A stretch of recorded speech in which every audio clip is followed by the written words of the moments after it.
So what is the ECG and what's the heart rate on the Apple Watch, right? So you probably have heard of those terms before and it might be kind of confusing. So let's just get into it.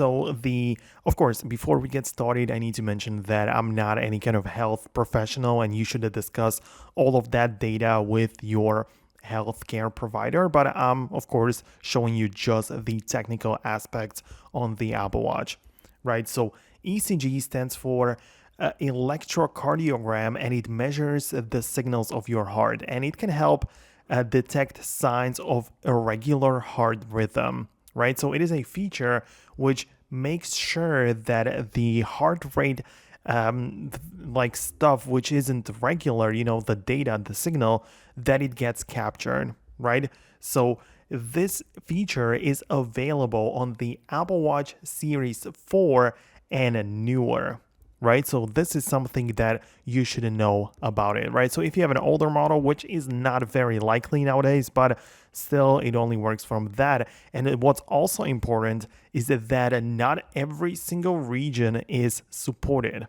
right? So you probably have seen the news that the Apple Watch ECG made its way to yet another country because it's not officially licensed everywhere. So you need to kind of make sure that it works where you live or where you reside. So this is also another condition.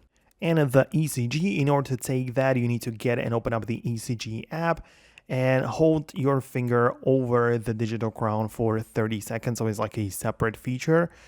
And getting over to the heart rate measurement, which is a completely different thing. Like heart rate gets measured through the sensors on the back. You can see the green light whenever you start a workout, for example. It is when your heart rate gets measured. It gets so, or it is done that way randomly throughout the day, or as I mentioned, during a workout to measure your intensity of the workout and activity to figure out the calories burned. And it is part of every Apple Watch basically, and it just works everywhere. So it is a separate thing, right? So this helps with calorie tracking, workouts, and all of the fitness goals. While ECG is a separate dedicated app and feature to detect the irregular heart rhythm. So this is the plain guide. Let me know below in the comments if you have some more thoughts or questions about it. Subscribe for more videos and guides like this one, and I'll see you later.